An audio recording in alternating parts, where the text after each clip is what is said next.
Welcome to our latest edition of TNT. Boom! Pastor Joe with the great Michael LeMelle. We need first. a shotgun doing that jank tonight. We sitting on the opposite side. That might have something to do with it. We did it last time. So we did. Just keep it moving. We're giving them a precursor to the new season. New season coming up. New season. In about a month or so. It's a new season. It's a new day. Ooh, fresh anointing, and it's coming your way. Season of power. It's a season of power and prosperity. Season coming to me. We're not trying to get tagged. Oh man, they take down stuff around these parts. You can't even have none. That's why we got to do the hymns. Y'all can't touch them. Can't touch them. Public domain. Can't touch them. They are for us and the glory of God. Hey, you talking good, Reverend? Yes, sir. So my. So thank you, Boomers, for being with us today. And your patience and your temperance and such. Temperance. Yeah, kindness, loving kindness, all that. We need you to like, share, subscribe. Share right now. Share it with the people. Share it. Share it. All that stuff. You can share it with more people than we ever could if we all work together. Exactly. I just shared it to a bunch of people. Yeah. And share it. Take time. You can come right back to the page. It won't even go away. It's not going nowhere. Just share it. Charge yourself to share it. That's right. See, let somebody know it's 7 o'clock. Y'all know we had so many phone challenges recently. Yeah, they have. Stayed in the the Verizon store like 3 hours, 2 hours yesterday. Phone still ain't right. They love to keep you in there once they get you in there. Sprint said, because you just bought the phone, you have to wait 40 days before it can be unlocked. I know you paid for it outright, but you still got to wait for us to unlock it. Wow. Hung up that call and called back customer service. Got another person that's not from Virginia or America. Right. Got one of those. And they said, and his name was Emerald. Emerald was good. He helped out very well. Okay. Emerald said, it's 45 days. Okay, halftime. I said, wow. We were just told 40 days. Well, Emerald said, this is what I'm going to do. And try to get it done within 72 hours. Phone's still been acting a little quirky, but he said 72 hours. And it's been progressively all right. I'm sharing this because I don't know if this is what the challenge was just, because it's been quirky. So appreciate your temperance, and it was just full transparency that we've been having this moment with the communications. So yeah. Well, I mean, it's technology, we understand. We do. It's real time. We do. It's gonna be well worth it tonight. I'm a little anxious. Nervous. Be anxious for nothing. I'm a little something. What am I?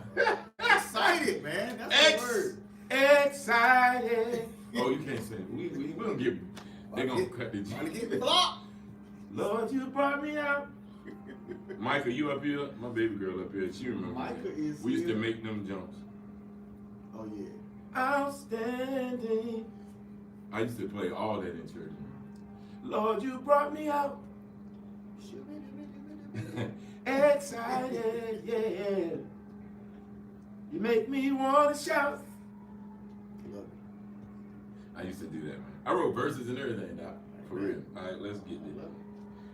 You blow my mind, Jesus. So alive. I'm so alive. You paid the price for me way back on Calvary. And I'm so excited. Yep. That's kind of good.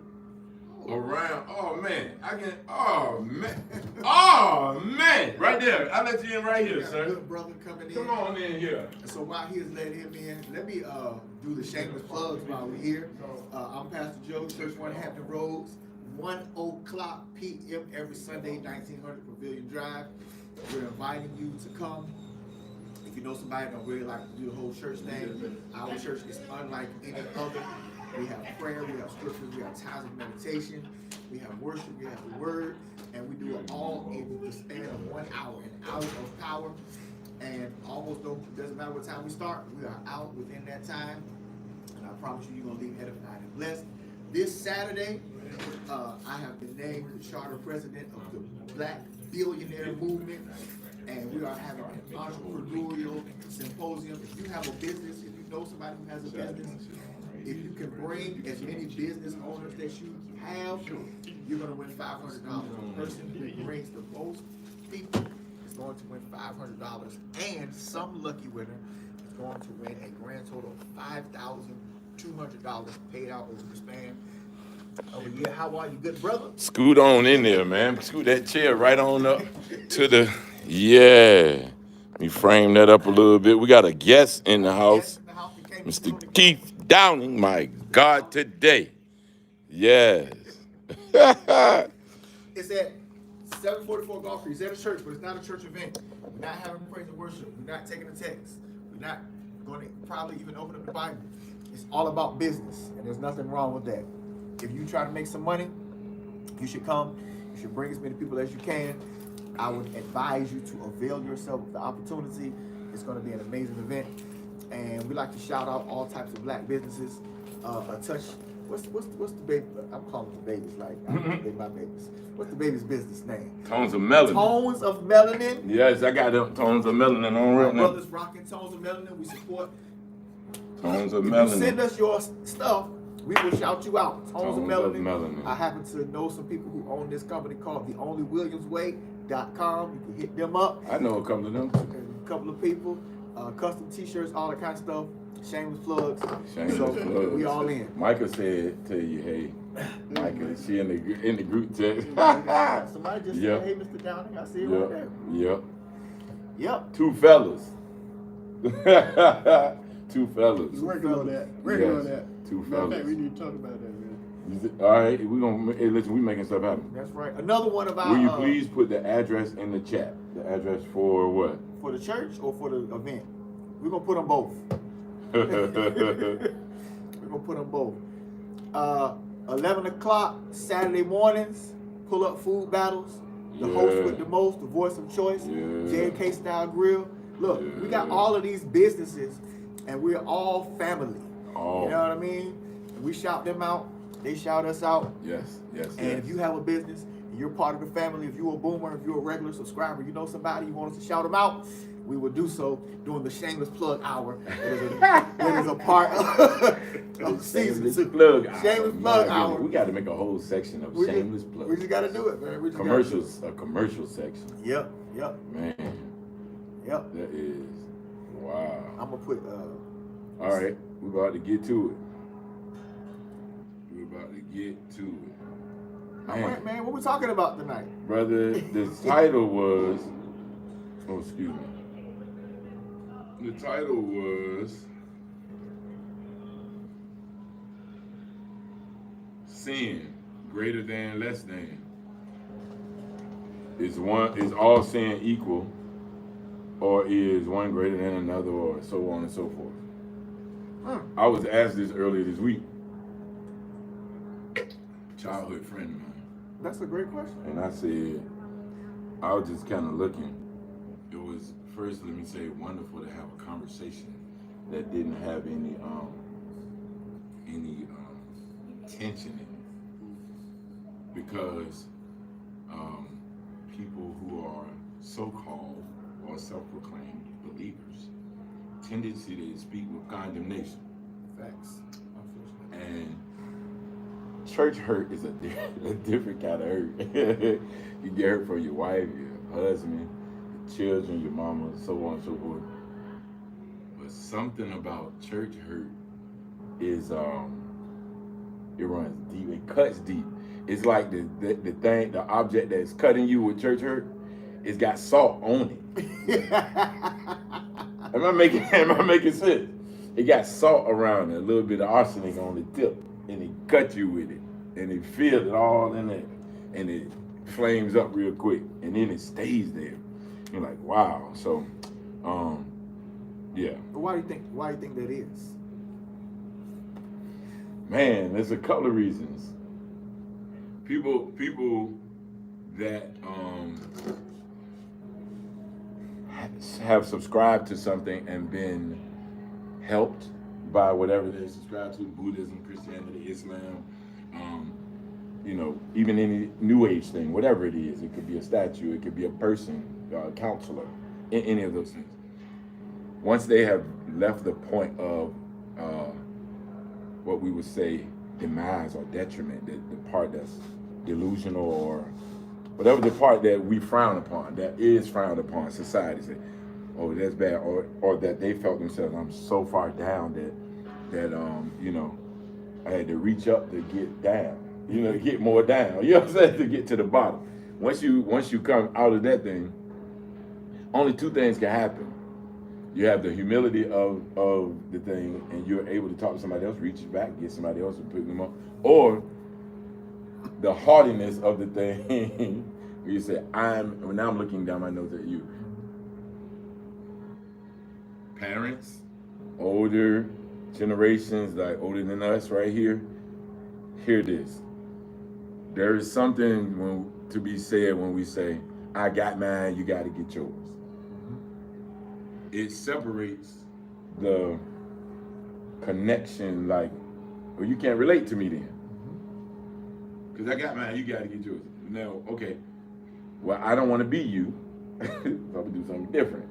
Because the you that I'm seeing is not attractive to me. Right. So I think that's kind of one of the variants that could add to that. Right. Man, people are different. I mean, it's so broad, but then it's so tricky because we're attached to some part of it. You know what I mean? We it's personal at the same time. It's like writing a book. You don't want to release it to the people because you wrote it. It's like having a baby. It's mine. It's mine. It's mine. It's mine.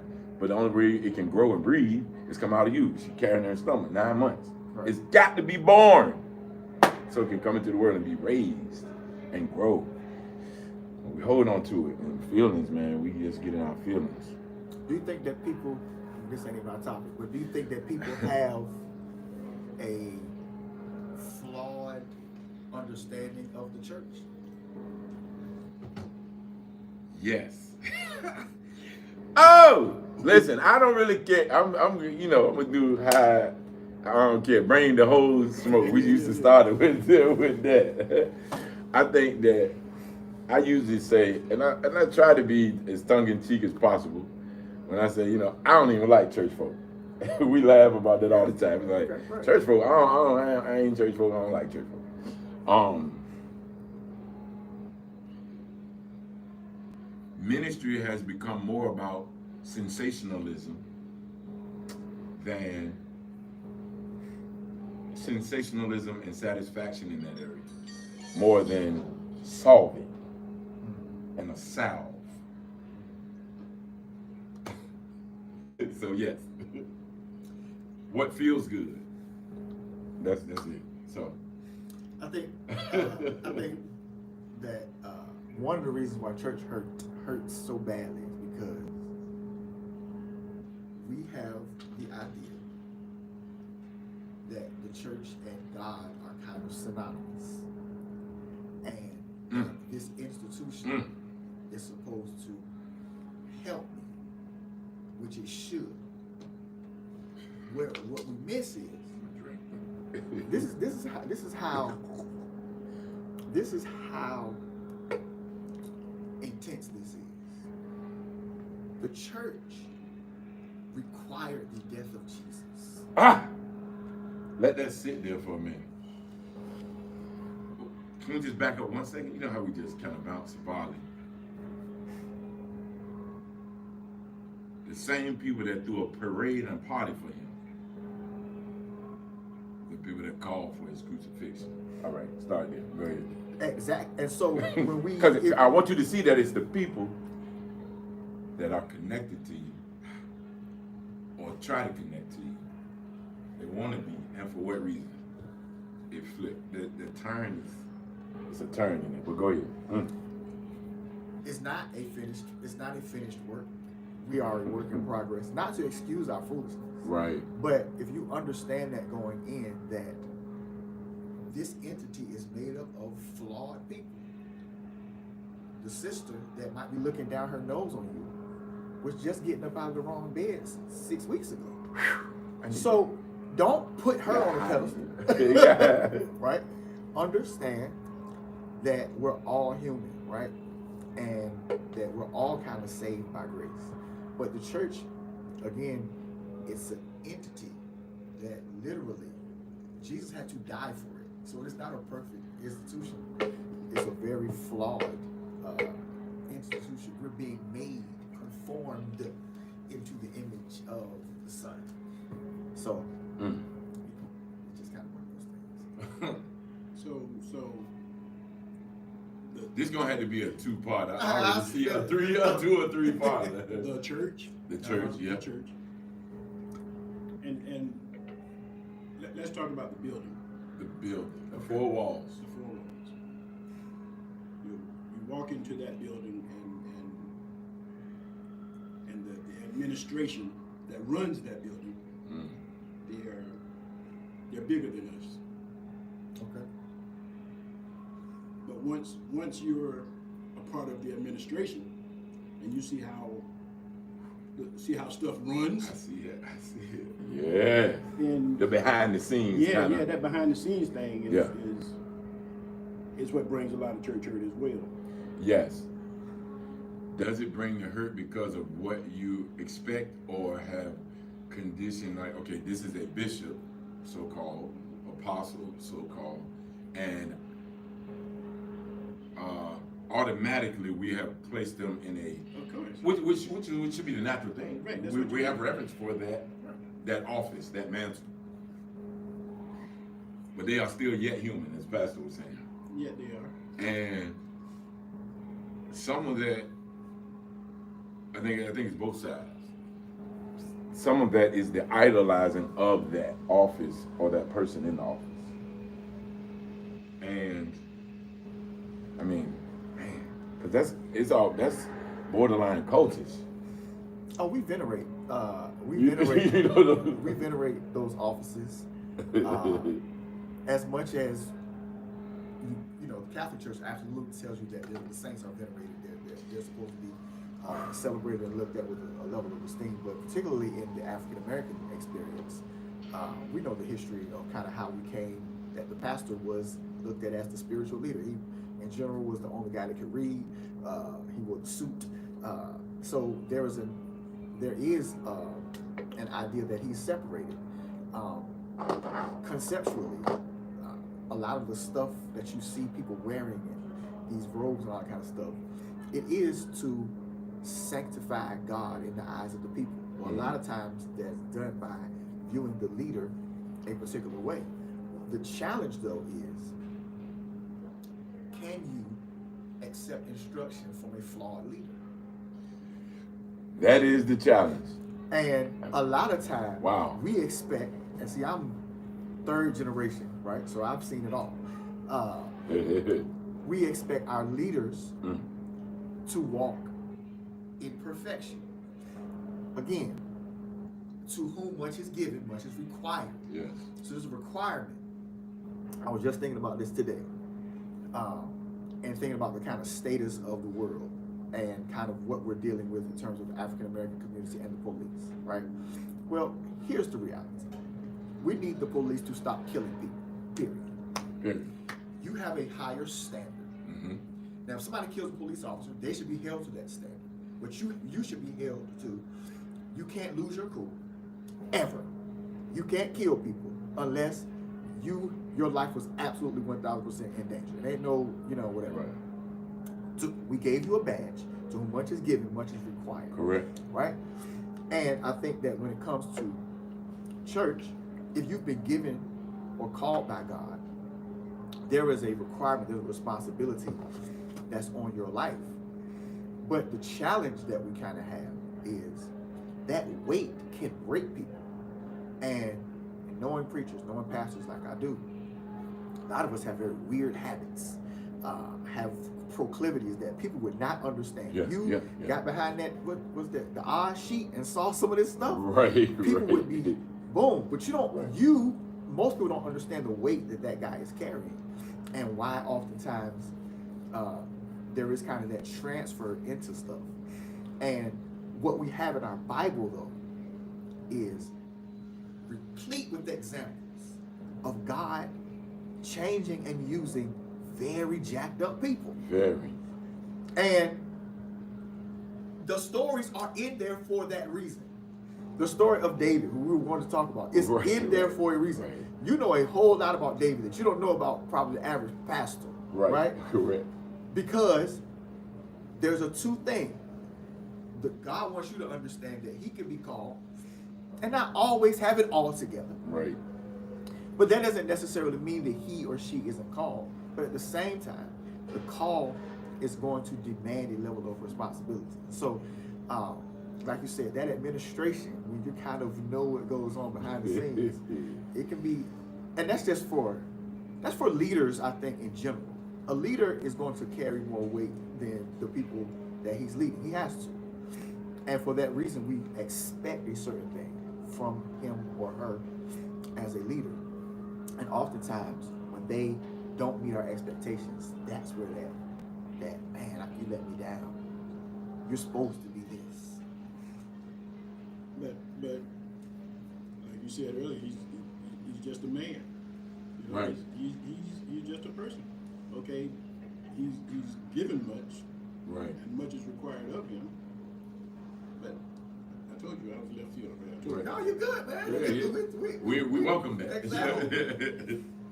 The first man, Uh-huh. I mean, the one that God did like this to. Right. Yeah. He did like this too. He couldn't do it. I mean, this was the first man that God actually touched. And God said, don't do that. And this guy didn't have any pressure from peers. Right. Well, that's arguable because he was influenced. Well, When we talked about influenced by, and we're making sure that the women didn't pick up this. right. Both sides of that. But yes, I heard what you're saying. I know what you're saying. You know? I heard So what that you're guy, saying. Right. That guy. The original. man, OG. Right. exactly, was straight out of God's mouth. And here we Still are, couldn't do it. and he couldn't do it. So for us to think that anybody else can, There's only one that has, and that's Jesus. Yeah. That's why he has the name that is above everything. He just never had a misstep, period. And you talk about pressure, that's major levels of pressure. And Wow. it's Wow. because this is an interesting discussion because it does not excuse the leader from walking according to the standard and responsibility that leadership demands. Correct. It does not excuse him. Right. But at the same time, I think we need to understand, just people in general, that we're human beings. This is a work in progress. We have all sinned, and all of us have fallen short of the glory of God, which makes us all equal. are we all even? Are we really all even? In what regard? In any regard. I think we're all even with the chance. Yes. You got the same 24 hours that I got. You got the same 7 days a week that I have, which happens to be the same that Bill Gates has, Elon Musk, Jeff Bezos, anybody who is in the past living had that same amount with regards to getting money, success, working, family building. Yes. So Are we yes. all even in the religious world? The chance is the same. Salvation being available, yes, is the same. The choice to do it or not is on you, and that is influenced and provoked by our past and our perspectives. So yes, the truth is what it is, whether you embrace it or not. Yeah, we talked that truth. Yeah, we did talk about that. Am I equal to the bishop? but in terms of what? As a man, yes. He has been called to that. If he or she is in a, that's what I believe Pastor was saying. They have a mantle that is theirs, that is whatever that is, like a judge, a police officer, so on and so forth. And they are to do that position. If they are the judge and you go to them to hear your case, you're not equal to the judge. They are administering the justice or the law in your case. So there is no equality for that. It's just like going to the doctor. They have matriculated to get that. So we're not equal in that regard. That's what I was trying to say. Just be clear, not a matter of semantics. Right, You know what I'm saying? Just for clarity's sake.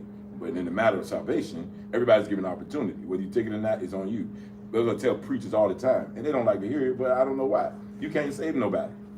I don't know how you look at it. I don't care. Your job is to stand flat-footed, preach the word. In season, cook God. Out of season. Do that part.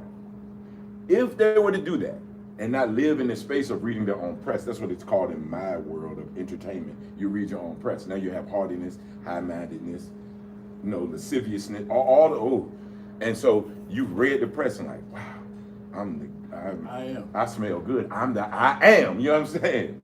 And now it is an aura that you're saturated with, and it gets on other people, and they view you as that. Now we have idolatry coming in, and you live in it, and it's like, I have a friend. I'm gonna have to send him this. Hope he don't mind me saying this. But this friend is, maybe I won't say his name. So, he's on one of the top TV shows in the world at the time. They're one of the first people to make $1 million a year. You know what I mean? For their season. And hot show, good looking brother. And one day he comes to work. Now you're on top of the world. In every country that you go in and you're that kind of guy, you're gonna be in this country partying. You know what I'm saying? This country, your birthday is this day. You celebrate for 6 months because everybody in parts of the world want to celebrate with you. Right. Amazing. It's nowhere you can go that you're not known. Your show is the #1 in the world. One day you come into work, and they say this is the last week. That's a real story. And this wasn't a public. This person shared this with me like right now. He was in a hotel room and just kicking me like, what? And I was like, I asked, how are you? You seem sad. Like, what's really? And when somebody asks you the real thing and they prick that, you got this. It's like, you know what I mean? And they just, wow. He said, you can't even imagine what that feels like. But the thing was, and I told him this, you read the press. You believed it. What all the magazines said, the sexiest man alive, everybody wants you, want to be you. You believed it. You did. You can't charge the people with that. That's you. That's you. So I'm going to take that template and apply it to church. It's the same thing. You can name names. I don't want to name, but you know the preachers that's got, the watch costs 30 racks, 30 grand. Some people that's making that a year, and his timepiece costs that. And he got multiples of them. You know what I'm saying? What are we doing, really? And I'm not saying not have that. God wants you to have kind of the best, but what do we regard as the best? And we can't sit down and be happy already. You got that money and not happy. And I say this frequently too. Money allows you to be more of who you already are. Trust this. Believe what I'm telling you. So if you're a jerk, you're gonna be more of one. There's another prominent person who is that. You know what I mean? And I hear stories all the time. Don't you know this guy? You didn't work with this guy. Yeah. I didn't like him very much. He was mean. He was this, man. Yeah. You didn't say it. Well, I'm not the one for to say, I didn't know you was gonna meet him, and it's not my. Everybody got to make their own thing. So some people that love this preacher, oh my God, don't say, you can't say nothing wrong about my pastor. And then some people that's been in administration, the thing you're talking about, and say, man, that nice person. That's the end word you want to say. Nice person. Oh, but you get it. You like, nah, because you've been in the back rooms, you've been in the, behind the scenes, as you were saying. let me say one last thing, and then I'm gonna be quiet the rest of the time because this is a little juicy and hot topic. But I have, you all both know me intimately. I have galvanized some thoughts and ideas and concepts that, you know, people say, oh, you just always dropping gems or you have wisdom. But it's things that in my life I just kind of, I know I'm not that smart. God deposited it to me. I just kind of, it galvanized with me. One of them is, and I believe it strongly, that we have done the enemy a service and God a disservice in this area. One of the specific tools of the enemy is to invert things, right? Take a portion of the truth, shroud it with, or cloak it with a bunch of convoluted things, confusion, and then submit it back to you. What you attach to in that is the portion of truth, however finite it is. And you feel some way connected to it, but it's still a lie, or it's still, you know, the confusion part. And we get mystified by that and enchanted on some levels. The bottom line is this. We have been doing this, and I'm charging people to change this or to challenge it. Challenge me on this. We have placed our expectation in man, who is flawed, as Pastor said, and continuously lets us down. We place our hope, watch it, in the one who never fails. We hope that God supplies. We hope that he meets our need. We hope we get this bill paid. Hope. And we say it. It's just like saying sunrise and sunset. When you see it moving, but you believe that the earth is moving around. It's the same thing. And I'm not trying to get in that conversation. I'm just saying, think of that. We say sunrise and sunset because we see it and it's actually doing that. But we've been programmed to think that the earth is moving around the sun. You never felt it at all. No proof. God has never failed. So why are we hoping in him? We should have expectation and rest strong on it, solid, unwavering. And if he does not do it, like the Hebrew boy said, he's still able to do it. So I'm satisfied with that. I'm satisfied with his ability. His ability to do it. Do you hear what I'm saying? And so now our expectation and our view is different. It's not skewed anymore. And we have anxiety and angst and heaviness and burden with things that God got. If he really got that, if we say, because we subscribe to it, we say it, but does it really?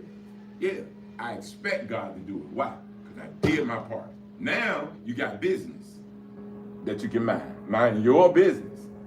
I said that earlier, right? Like mind. Yeah, mind, right. Not mind your business, but like mind. See what I'm saying? You got that. You caught that. I got it. Thank you Yeah. very much. What's your job? Minding my business. Yep, they hiring too. You want an application? So yes, expect from God, hope from man. I hope Keith do what he said. If you don't, I still love him, and I'm not going to crucify him. I might even be disappointed, but I'm not going to fold and implode because of that. Now our relationship is still great. He's a man. I'm a man. You see what I'm saying? Does that make sense? It makes perfect sense. Yeah. I think, you know, we have to have a realistic view of life in general. And your question is, are you equal to the bishop? Well, before God, we're all equal, right? Right. But let's take it out of a church discussion. Right? You mentioned the judge. The judge went to school. He passed the bar. He was an excellent lawyer, so much so that somebody said, "You're so good at the law, you can judge." When the judge walks into the room, all of us stand up. Wow. And we give him honor for his office. The That's Bible good, teaches brother. us very specifically that a workman is worthy of his hire. Give honor where honor is due. Give honor where honor is due. And those of us who labor in the word are literally worthy of double honor. Correct. Right. So we honor the judge by standing up. Now let's say that same judge goes out, goes to the bar, has 5 shots of Hennessy, and drives his car drunk and kills somebody. Well, guess what? because you're a judge does not mean you get a pass. And you might have some connections, but the cop that's going to come to the scene have an obligation to put you in cuffs and arrest you. And then you're going to have to appear before a judge. Correct. And we're not going to stand up when you walk into the room. That's good, Because sir. what you've done is you've dishonored your office. That's good, sir. That's good. Ain't that And good? And it's the same thing when it comes Church won't have the rules, man. Go ahead. to pastors, I would say, preachers. Yeah. There is a level of honor that is supposed to go in the context of that entity, right? But if you go out here and act the fool, act the monkey, as we like to say, Yeah. we don't have to honor you with the same light as you were operating, because you've proved yourself to be dishonorable. So Right. you've kind of taken down your own mantle. Right. But in the context of your operation, there's an office that you hold. But we're no better than anybody. You know what I mean? We're all equal before God. It's just that, we give honor where honor is due. That's a. So is God a respecter of persons? Of course he's not. Bible says he's not. and the thing is that this conversation is about office, which is different. Persons equal. That's why I say salvation is free to you. Do you think? But we were talking about office, and I think he respects that. That's why it's laid out the way Joe was saying. Give honor where honor is due. You know what I mean? And again, one thing I love about you in particular, Keith, is that. But I'm saying this because we have viewers. We're not how we talk in the parking lot. You know what I'm saying? Is that we have a relationship that's awesome. So I don't have to say this to him all the time. I'm saying it because we have other people around viewers. That it's not a matter of semantics. When we talk, we like clarity, and we get to the thing. You agree? Yeah. And so, but some would say, oh, they're going back and forth. No, we do that already. Get to the root, as the older people would say. To the root. A verse of scripture I was reading today, real apropos to this situation. Jesus was approached by the tax collectors and asked, when you gonna pay your taxes?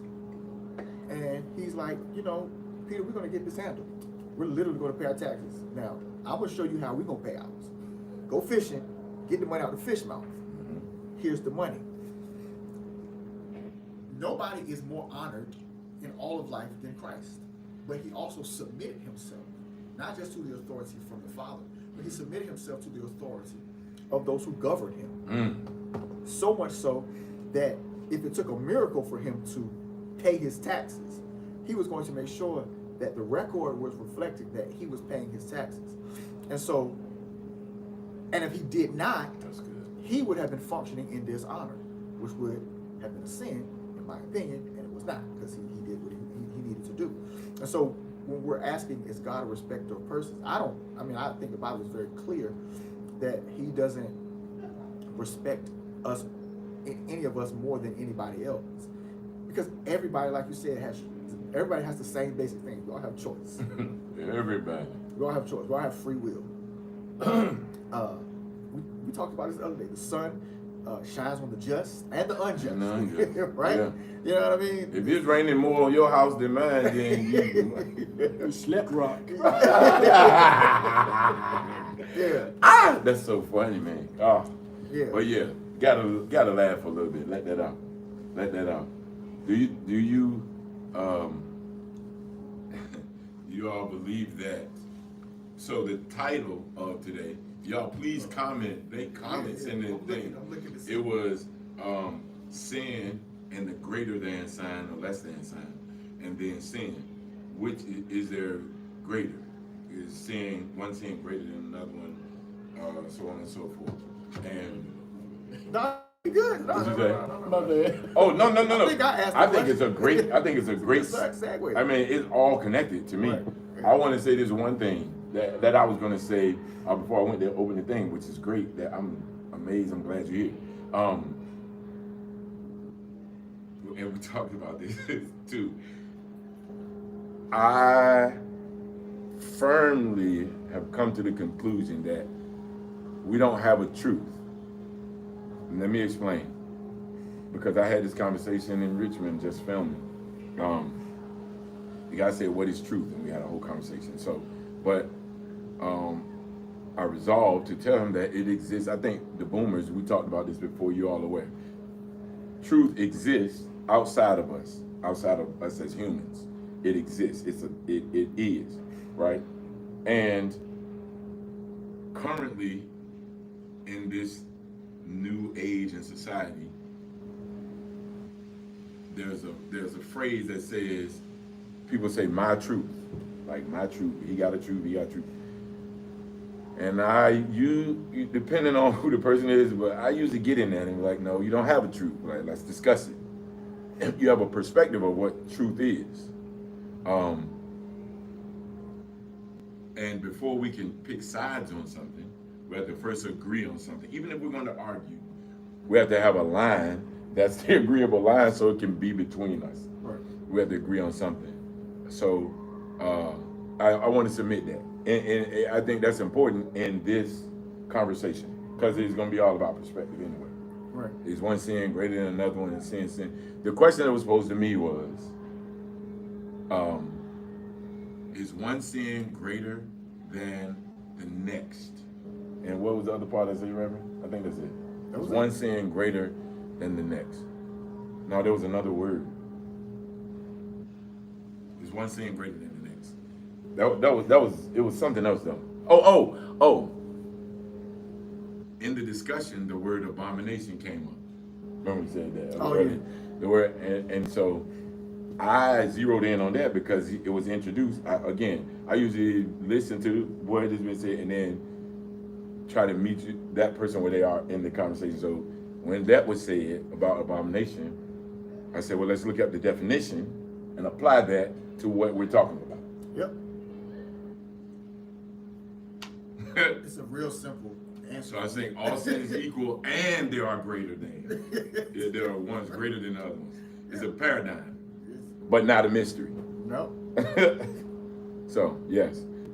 While we're here, let me just read what abomination definition says. Oxford Language Dictionary says that an abomination is a thing that causes disgust or hatred. Atrocity, the similar words. Atrocity, disgrace, horror, obscenity, outrage, curse, torment, evil, crime. Okay. So anyway, in Leviticus, this is how we were starting to talk about it. Levitical law says that eating certain things is abomination. So how y'all feel about that? Eating chitlins. Yeah, I love chitlins. We ain't talking about that. I do. I never had them. And if they don't Are they stink, they're good? not good. Are they good? He told me that before. I was like, what? Now, I never had it. I smelled it, and that was good enough for me, or bad enough. Well, you look at or bad enough. Wow. Well, I've had them, and I refuse to eat them ever again in my life. Right. And I can totally, you can look at this in, I hope we're just kind of using common sense, that it could absolutely be an abomination, right? But if you were a slave in 1800s, you didn't have a choice. You had to eat what was given to you. And so what happened was, with our ingenuity, we figured out a way to make entrails taste relatively good. Right. The abominable part really isn't the fact that you're eating them. The abominable part is the fact that they're making you eat them and refusing to give you what you should be eating. Especially since they could read it and look at it. Exactly. You couldn't. That's interesting. Right. Now, if you choose to eat them now, I don't know that God is sitting up here judging people because if we're looking at the Word of God on a continuum, according to the book of Acts, the idea that anything is unclean in terms of food, dietary laws change. They changed in Genesis, if we really get into it. Right. Don't have to really get into it. I like it. But some stuff hasn't ever changed in terms of the whole entire word. And I think that the Bible makes a couple of references that all ungodliness is sin. anything that is not of faith is sin. All of us have sinned. And what we have done is, I don't think we understand how intense sin is, period. Right. If we can get that, then we can understand that there are absolutely levels, just like there's levels to anything. It all falls under the category of sin, but you can absolutely go too far. Way too far. In your sin. Not that God's arms are too short to bring you back, but you can absolutely go way too far. You can go to abomination level. I'm trying to find this scripture right now. But go ahead. Yeah. Wow. You can go to abomination. Micah is preaching. Is she? What'd she say? She says, Bible puts murderers on the same level as liars, idolaters, and the sexually impure. It says that they all will have the same portion, Revelations 21:8. And then she says, I think that we like to think there's a hierarchy of sin so that we can feel better about what we are or not doing. Yeesh. very good. Baby girl? I need a piece of paper. All right. Let Let me get one. Oh, Okay. When you talk. Wow. Baby girl, She's preaching on You that, did. in that comment section. Ain't she, man? That's all that. Wow. Wow. I done went back to this page and lost my Bible place. What you get for doing it on your phone? Baby girl, that's good. I just had to tell you. I was trying to have something here and something there. I remember what it is now, Reverend. The question was, because I wrote it, but it's on that camera. Levitical law versus Jesus. Okay. Remember I put that in the main joint? Yes. Levitical law versus Jesus. Like we have the books of law, but everybody kind of refers Old Testament, Levitical law. Right. So, but then there are some that say we live under dispensation of grace, and mercy, and God changed it. Let me see what you got there, Reverend. Talk to us. See, we got it became a lesson. Can y'all see my Godliness. This is godliness. And this is what we think. We think that this is sin. So that says godliness we on think it. that this is sin. Sin. Y'all see that? Yep. Let me see. Let me hold it up for you. Look at that. What he said. We think that's sin. Godliness and sin. Y'all see that? Godliness and sin. Way over there, right? All right. But when we don't understand that this is sin right here. Hey. This is actually sin, according to what Reverend's saying. Brother, that's kind of good, Reverend. Anything outside of godliness Anything. is sin. Wow. That's sin. Do you see that, y'all? That's good. Yes. But guess what? Let me help y'all out. There's more. Huh? You can be here and you can be here. My. It's still sin. And outside of God. And outside of godliness. But one is way further away. My. Let me drink to that. Cheers. Mm-hmm. I'm done. I got a headache almost. This is good though. So what do you think, Levitical law or Jesus? Like, if Jesus is saying this, then we're bound to that. Are we bound to what Levitical law is saying? Okay, so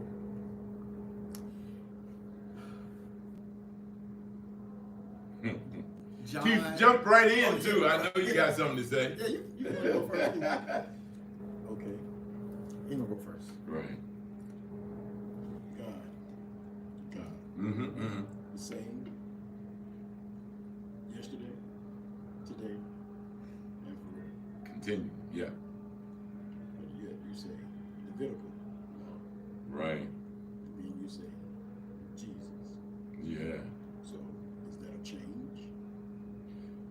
I don't think so. I don't know. I'm asking the question because this is the way it was posed. Ask you, Pastor. This is the way what he was going to say about how, and I said about grace, like we're living under grace and mercy. I think that we as in people, take these words, grace and mercy, and live in a space to accommodate our proclivities, and then massage it like we massage it. Isaiah 30 and 15, our verse we talk about all the time. The end part of that it says a lot in this one verse, and at the end says, but you don't want that. Instead, in the next verse say, instead what you do is turn from God and your rest and your sanity and your peace. You turn from that and run the other way. Not only do you go fast the other way, you get on horses. And not only just horses, but fast horses. Not realizing that the enemy, the people chasing you, got fast horses and chariots.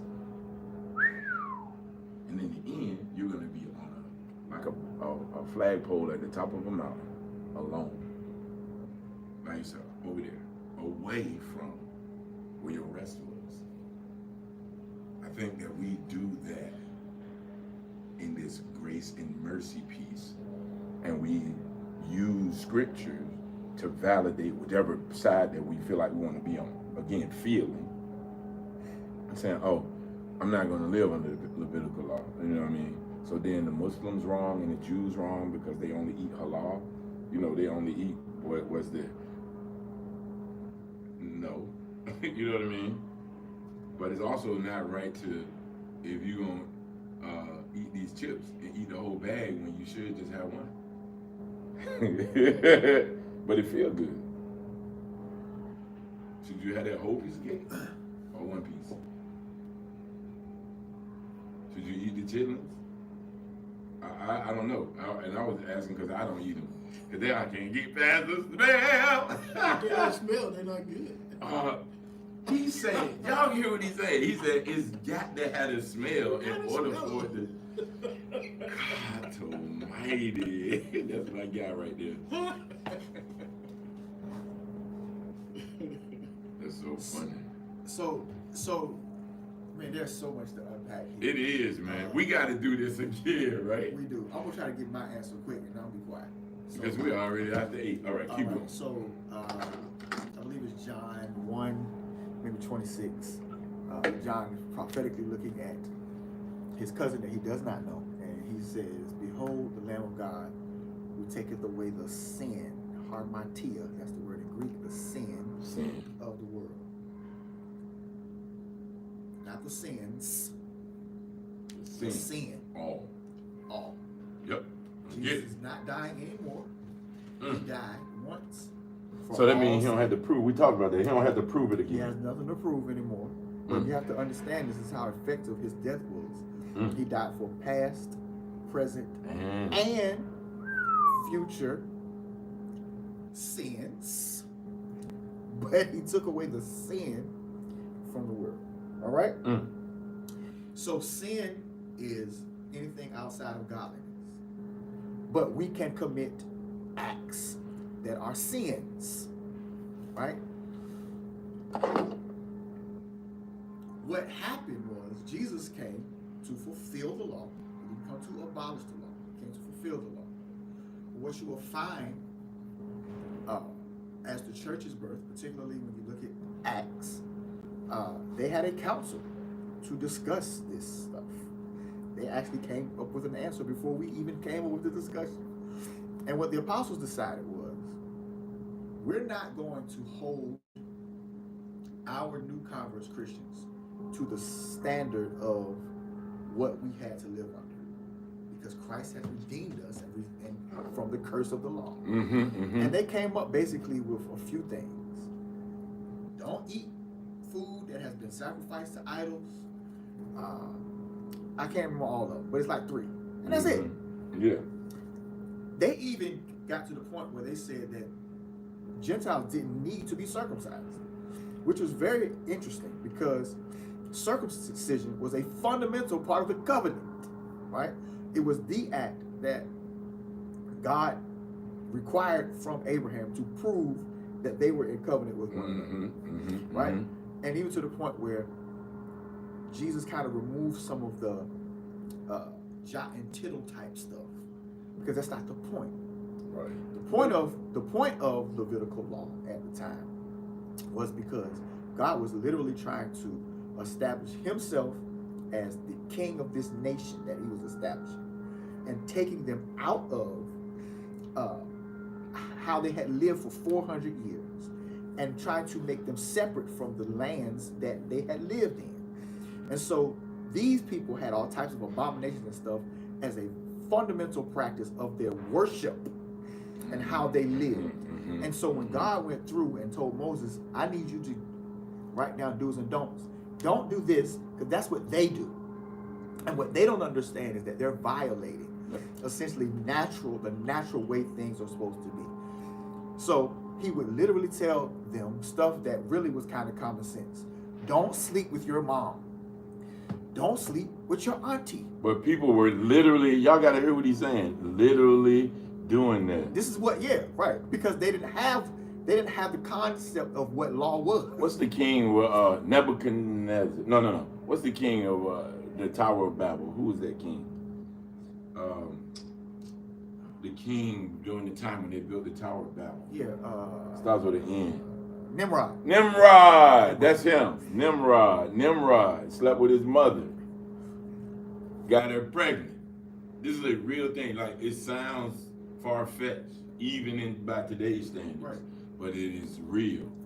And it should have kind of been common sense, right? If you kind of think about it, right? It should be common sense, but common sense ain't common. It's not common. Because if you sleep with your mom and you have a child, then what are you? What is the child? That's your brother and your son. Your son? Like, bro, like, you doing too much. Your brain. It should be common sense. What in the world? Right? And so God was establishing Israel as a nation and really trying to have a separation. That I'm your God. These people have lost their minds. Yeah. Let them serve those gods and do that. But y'all belong to me. Right. Set apart. Set apart, separate, fit for the Chosen generation. Chosen. Exactly. Yeah. God's Chosen. elect. But those people over there, not so much so. Not so much. Well, they have the choice to be. You have the choice to stop sleeping with your mom. But they want to sleep with mom. Yeah, the Be choice. your little cousin-in-law. Nimrod was specific in saying, I am God. Get what you heard about that dude? I'm him. And this is what I'm going to do. I'm going to build a tower to go up there and confront him. And was going to do it had God not intervened himself. Yeah. So yeah, that when you say it like that, Keith, like, not those people, absolutely not them, because they've made their choice. This is what I'm getting at. It's not. I think what we charge the Creator with is, oh, you are a God of wrath, even biblical. So you said something that was very important.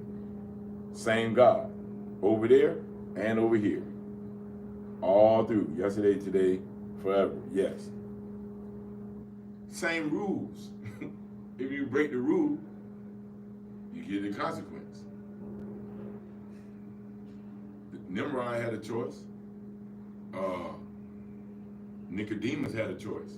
He couldn't say it in front of the people, so he came at night. Yo, tell me about what you're talking about, because I know who's doing this. Paul had a choice. He still had to get knocked on his head. Yep. Like that text was saying in Isaiah. He said, but you don't want that. I usually say, I want it. So I don't have to go, like we talked about last week, Paul and Silas prayed, and at midnight they prayed and sang. I don't want to wait to midnight. I want it to be. I want it before when it just started getting a little dark right there. It does, yeah. Take me out of this. I can't. Don't want it. You know what I'm saying? I don't want to do that. So we have that choice, and yes, there's a separation when you make the choice. And God, I was talking with my daughter about this. Because you said God can do everything, right? And can and doing is different. Right. Because the thing that he doesn't do, which for the sake of conversation and levity, I say it's the only thing that God can't do. Your head is so hard, he can't make you act right. He can't. So guess we do. In that first chapter of Romans that I reference frequently, he gave them over. Oh, that what you want to do? Okay. You had all these chances. You're going to be mad now and talk about grace and mercy when I release you to your own vain imagination. When I release you to that, now you're really going to come for me then. This God talking. You're going to come for me. But we both know you been doing this and you were diligent in doing it. The book says not only did they do them things, they had pleasure in other people doing it. They sat and contrived and thought of ways to be evil. What? And so God gave them, yes, 7.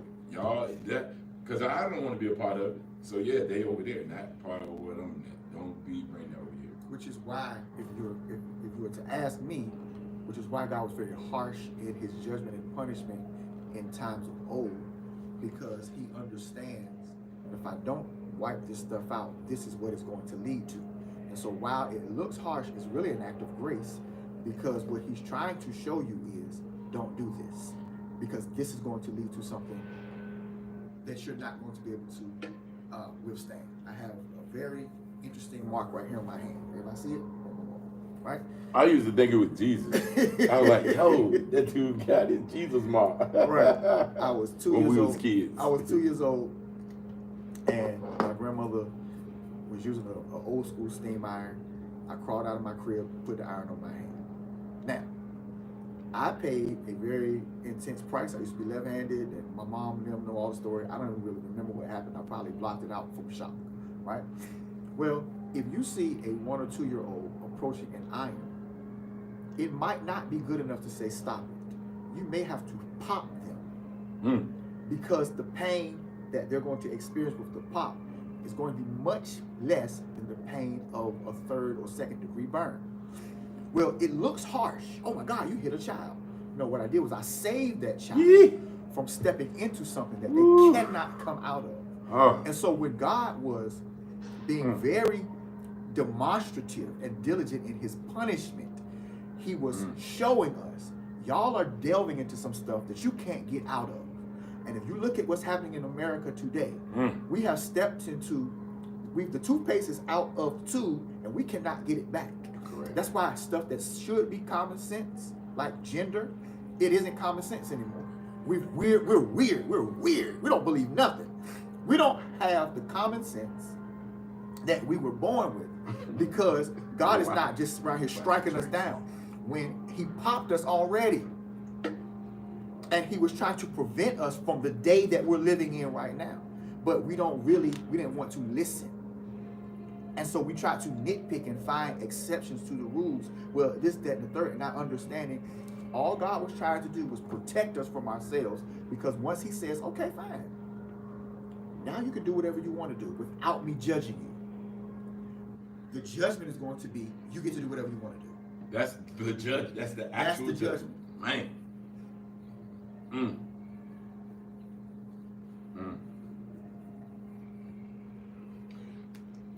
I had another thought that is a Michael LeMelleism. LeMelleism, buddy.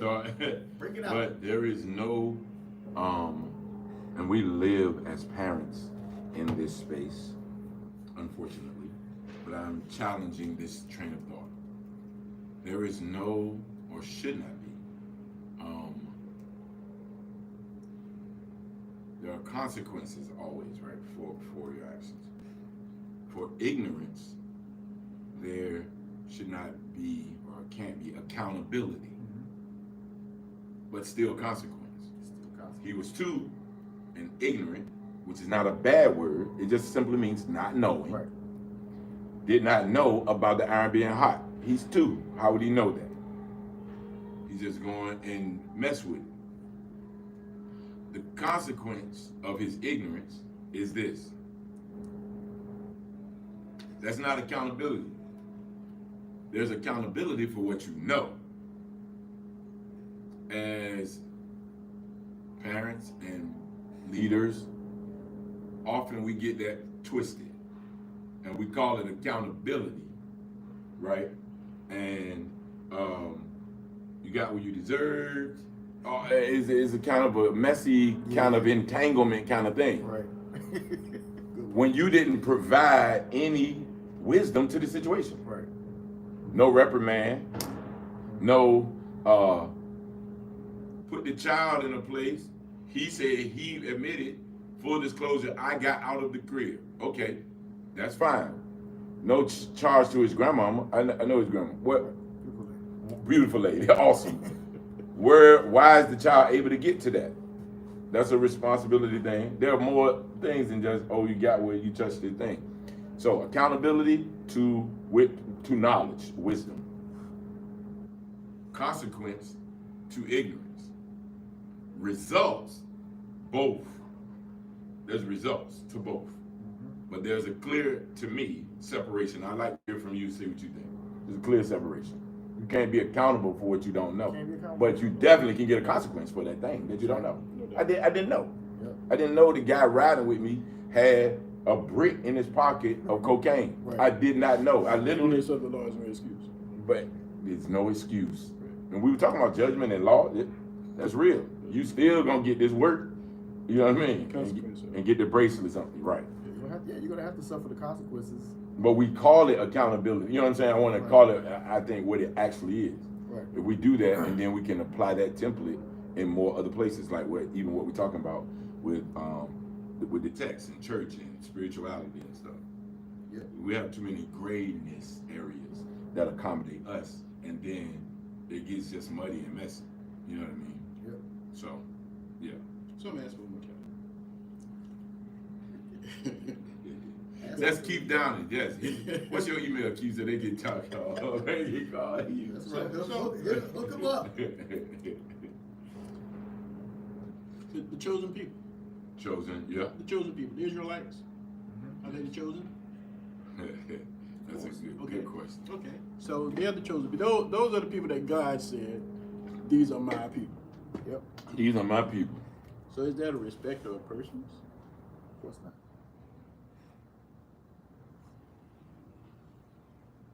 I'm not an Israelite. How do you know that? If we all came from the same How do you know that? oneness. So why choose one? Yeah. Why choose one tribe of people? Why choose one nationality of people? Why say that the Israelites? Okay, back in the day, there were Israelites and Gentiles. Everybody else was a Gentile. Mm-hmm. Okay, the Gentiles, they're outside of the godliness. Were they Gentiles by choice or by force? Yeah, Choice. they weren't Israelites. But how did they become that? Right. So I'm submitting to the conversation that, and it goes back to, again, choice, ultimately, because inside of a fold or outside of it, the opportunity is equal to be in, on the table. Like, we all can be on the table. We are outside of it now. This is the place you want to be. There are people already there. There are objects already there. The place is chosen. The ground is hallowed. This is where we want to be. Once these people get in here, they are the chosen ones. We aspire to that. You have a choice to be it. You have a choice to be it. You have a choice to be it. So we can choose that. The beginning part of it is that we didn't choose. That was what we were born in. What we got. Right here. Be transformed by the renewing of your mind. Change your heart and mind. Make a choice. As for me and my house, we're gonna serve the Lord. All these things that we say, but applicable. Just try to Roll it right out of your mouth. right, because people just kind of like blah blah blah blah blah. But when it's time to apply it, is what we talk about right now. The application of it. Wait. All right. Then comes along Moses. Mm-hmm. And God says to Moses, go get my people, pretty much in essence, right? Go get my people. So these are my people. Okay. These are the Israelites. These are my people. Go get them. Go tell Pharaoh Let my people go. Exactly. So Pharaoh and the rest of the Gentiles, they're not God's chosen people. So is God? It was that God? Was he a respecter of persons? I don't care nothing about them, because why? I want you to let my people go. Just these right here. These that you got enslaved, I need you to let them go. Everything else is. Well, I think you have to go. Good question. Yes, a great question. I think you have to go back kind of to the beginning, right? So, in the beginning, we have a God who created everything that exists. Evil and everything. Everything that exists, right? So, Video is frozen. Keep going. okay, yeah, and so, All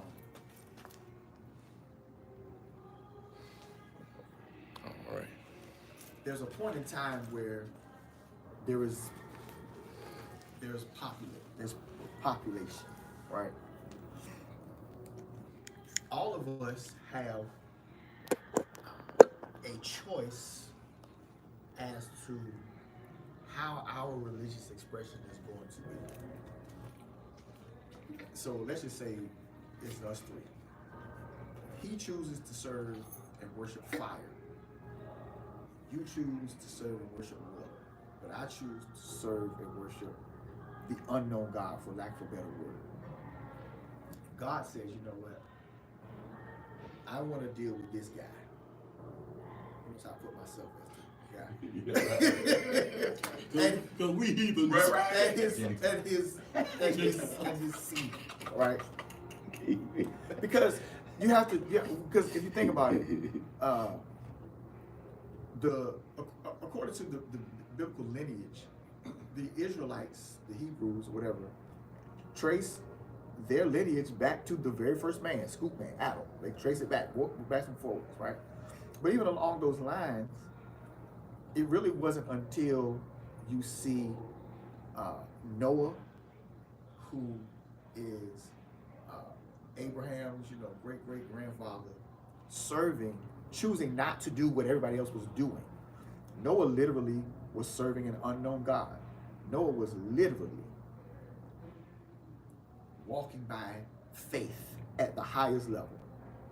And so when you pass that along to your children's children, Abraham had to make a decision after hearing God's voice to leave the house of his father. And from what we understand, the sages teach that Terah was a polytheist, served all types of gods. Abraham gets called out of that, and God chooses to enter into covenant with him.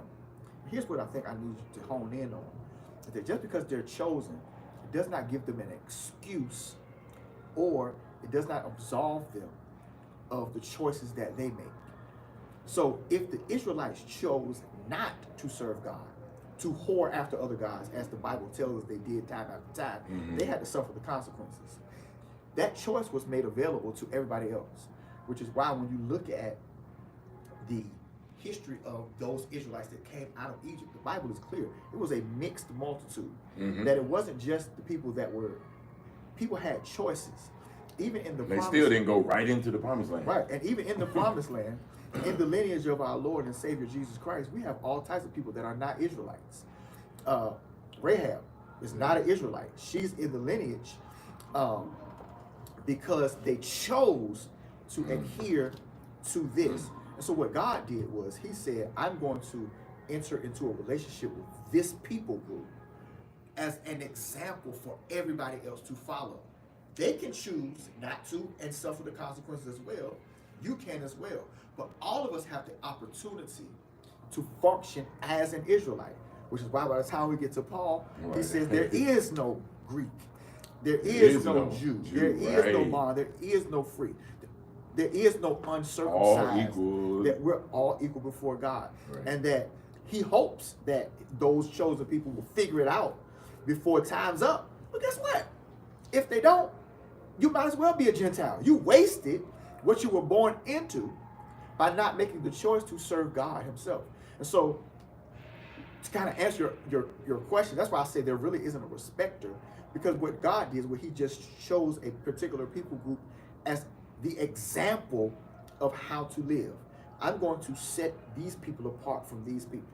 Well, if they're serving the unknown God, if you're choosing to serve the God of wood, you still have the choice to serve wood or to serve God the same way they are. And if you align yourself with it, you get the same benefits. If you choose not to, you don't. I'm preaching too much, talking too much. I'm done with this. You doing But great. if you think about what happens when they enter into the promised land, what Rahab says to them is, we heard about what God did for y'all 40 years ago. And yet these fools stay in that walled city as an affront to the power of God that they were fearing in themselves. That's why they got destroyed. They could have said, you know what? We bow down, we comply.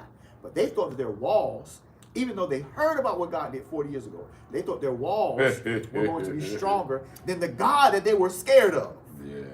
And when you make that choice, God says, okay, all right, That what you're doing? Okay. got you. Yep. And you're going to sit here and think these walls are going to oppose me, even though you're scared of what I can do and you know about my power? All right, let me show you how good it is. And that's why Rahab was the only one who escaped, because she understood, we're fighting a losing battle. Right. I'm going to do everything in my power to attach myself to this, Right. even though I'm not born into it.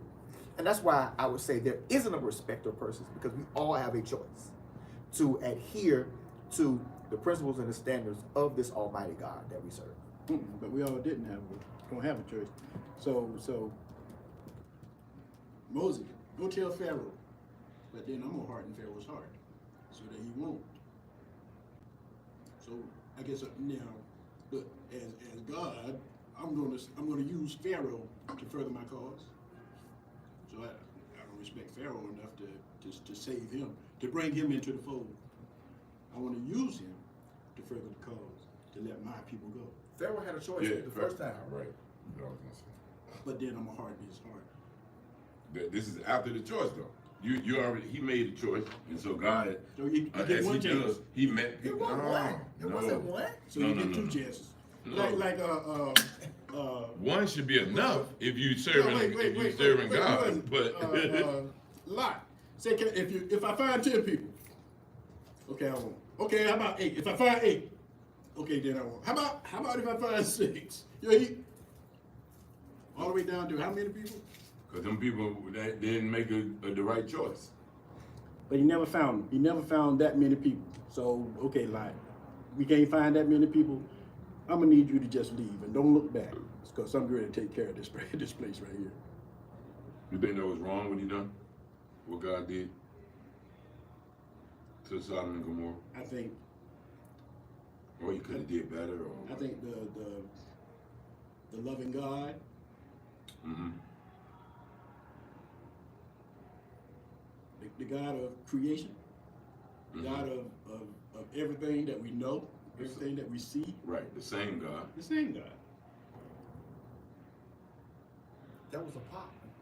Well, so should he not have what should he have done? I'm saying that was a pop. Yeah, I In hear other you. words, That was a pop to mankind. yeah. No, so you have to look at God as okay. Let's deal with him as Father, right? He's also ancient. He's eternal. So while things that we're living in right now look like the end all be all to us, they're not.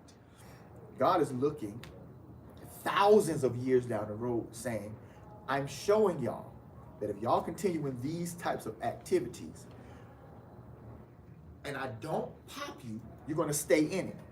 And if you stay in it, it's going to lead to what we're living here right now. If you adhere to the pop, you don't have to get burned. But what happened was, we see the example, but we decided that the pop is not going to happen to us. When he popped mankind or a specific people group to let them know these types of actions are not going to be tolerated going forward. Because when you do that, you're stepping into very dangerous territory. So I have to stop it. But all of those people had a choice to leave that city. It's getting deep. The Bible says Abraham negotiated down to 5 righteous. This is how unrighteous the people living in the city were. Lot comes and takes these visitors in, and they say, bring these men out because we're going to defile them. Lot has virgin daughters that have never laid with a man. He literally offers his daughters to sleep and to be gang raped by these men, and they said no. The angel leads them out of the city and says, don't look back, you return to a pillar of salt, blah, blah, blah. Lot's family is saved. I want you to hear this. Minus his wife. Yeah. Minus his wife. Lot's daughters get him drunk. I've been drunk 1 billion times. For Lord forgive me. I ain't never been drunk enough to sleep with my child. Lot's daughters get him drunk. Not once, but twice. He sleeps with them and has children, Ammon and Moab. This is how. Listen to what I'm saying. This is righteous in comparison to what was going on in that city, because God saved him from it. If God would have found that level of righteousness amongst those people, he would have saved them. That's about as bad as it gets. Into the word abomination. And this is why when I'm talking about grace, see, you got to be real bad to be way over here when God is saying, if you can get this righteous, I'll save the city. So righteous that you get drunk and have orgy sex with your children. Dang. That's righteous enough for me to save the city. I got to cut the thing off, man. This thing is terrible. I'm hot and cold at the same time. Do you see what he's saying, man? Hey, y'all, I got these. I don't think they're hearing me, man. I need you to get that, man. If y'all would have just got to that level, I would have saved your life. But y'all were so bad. So bad. That I had to literally pop you as hard as I could. Huh. For a testimony for the rest of the world to understand this is not to be tolerated. Because it's going to lead you to something that you don't really understand.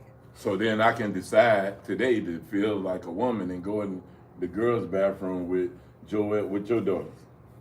You can. But not on my watch. Right. You can. But this is what we're saying. But this is normal. This is why I'm trying to make a point. Brother. I'm trying to make a point. They're my nieces. That's his daughters. We talk about this all the time. Why would I change? What is that? This is what we become. More becoming. Become more becoming. So you're saying that had God not done that, we'd probably been at this place earlier. Then I'm saying it was pretty much at this place. Then I mean we have just some technology things that are different, but it was already at a worse place. So the original thing we're talking about, one sin greater than another one. Yeah. Right. You know what I'm saying? Remember that? So now, hello. But this is that. This is specifically the title. All of it is sin. I think Siobhan said it in here, and they've been saying scriptures. They've been a whole another thing. And I apologize. What happened was the phone said low battery, and then it paused the video, but the sound kept going. So they were commenting about it in the thing. And you know, there's a latency, there's a delay. So we didn't know that. The difficulty we had from the first one, and I switched devices. Gotcha. Yeah, so that's why because the low one was supposed to be on the cord right here. So yes, sorry about that. Yes, Allison was saying about Rahab. She had said that a little bit earlier.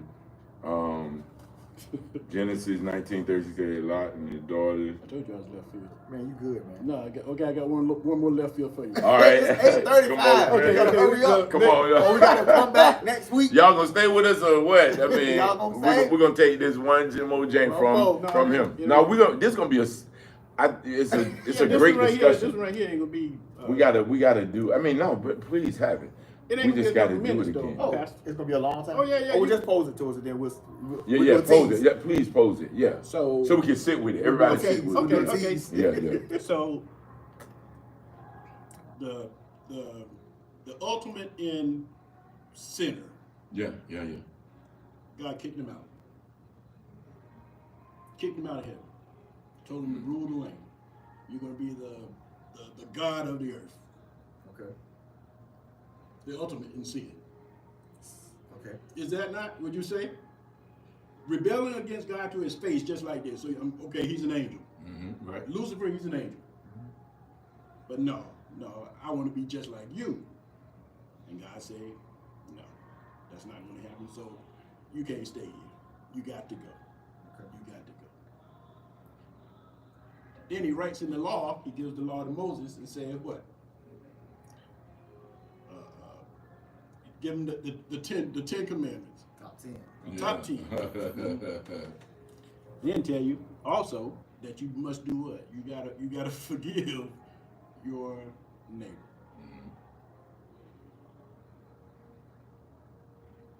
What's the question? Did God forgive? Why can't God forgive Satan?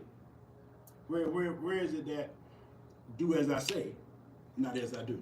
Oh, that's good. That's easy. Okay. That's See a y'all good. next week. Yeah, that's a good. That's a Listen, good- that's a y'all good one. chew on that. Yeah. All right. Do as I say, I but love not it. as I do. Fancy God shit, man. and Lucifer. What's We that? said we was gonna do one on Satan too. We did. We've Sometime- been saying. Yep, we said we was gonna do one. That's your segue right there. Then. Yeah. We sorry, we Saying- gotta saying go. that, yeah, we gotta go. We gotta go. Listen, we gotta go. Like, share, Shaitan. subscribe, notifications. Look, we'll see y'all next week. Do you all remember? Y'all remember the Arabic that we said? Is Satan is in that? Oh, yeah. A'udhu billahi minash shaitanir rajim. We seek shelter in God from the rejected one, Satan. It's Arabic. We seek shelter in God from the rejected one, Satan.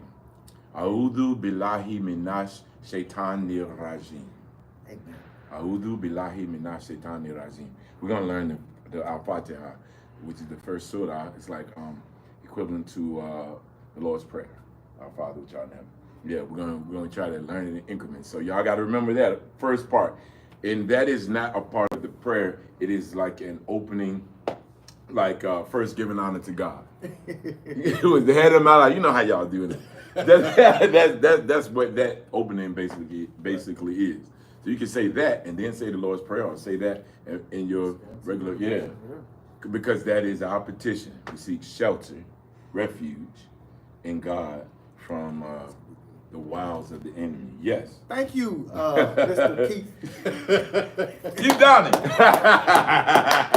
County. We Yes. appreciate you. Yes. I wish we had your email on the thing. You know whose father this is. Remember the lady. Yes, I do. That I blessed remember. us. Right. Yes, God Okay, raised a yeah. wonderful child. She raised too, Doc. She being raised. She been Wonderful. raised. Yep. She awesome. You like her too, I right? love it. Keep her around long as I can. Right. We love y'all, and We do. We gotta see y'all next week. We ran out of time. Like we were supposed to be gone. I need you to 38 see minutes it. ago. She said the conversation booming this week. Hold on, let me see. What did she say? Put it in the chat. What is it? So, how are we gonna word it? What did I say? What is that? The title, the next week. So they want to chew on it. Oh, sometimes. Yeah. Say, Do as I do as I say, not as I do. Do as I say, not as I do. Next week. God v. Satan. Woo. Can't wait.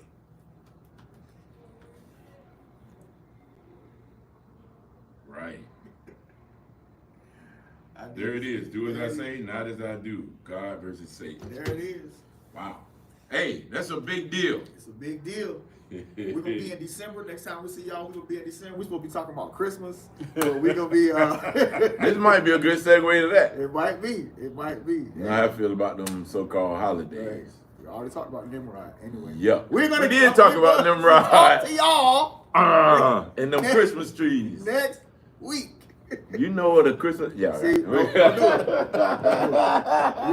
we have to do our sign off. Right. With us. All right, here we go. Listen. Like, share, subscribe, share.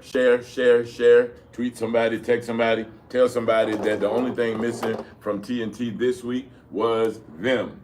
And we'd be happy to have them next week. We hope that Mr. Keith Downing comes back next week. And the following weeks, he's always welcome. Always welcome. Delano, I saw that you were driving. He couldn't comment. He was driving, but he was listening and I saw it. told us, and we appreciate that. Who else is in there? Allison. Yep. Shout out to Allison, Pamela. Oh, they saying put that Arabic in there. Oh. I'm sorry. John. Wow. Yeah, right. We're gonna have to make a. Karen. We're gonna have to make a. Delano, Golden Heart. Oh, that's All right. We're gonna make it. I'll do that for you. I will. Because we need the phonetics to know how to. I'll do that. I'll do that for see you. it as you pronounce it. Yeah. Yeah. I got you. I will put it in there. As a matter of fact, this is what you do. Go to Project Judah or C Church 1 Hampton Roads, either one of those, I guess, on the Instagram. IG Project Judah. First of all, go and like them. And Project Judah and C1 Hampton Roads, C1HR Church 1 Hampton Roads, and I will put it there. I will make a template, like a meme, Right. with it up there. I will do that for you. Sweet. That's good, yeah. And I'll put it on Michael LeMelle, Pastor Joe. We'll all have it. Yeah, everybody put up there. All right, that's good. I got you. I promise. Thank you. Thank y'all for coming. God bless you. Good night. That was Def Poetry on Def Comedy. Def Comedy. All right, everybody in the comments, do it one time for us. Everybody, here we go. Boom! We love you to life. See y'all Tuesday. Peace. Yeah.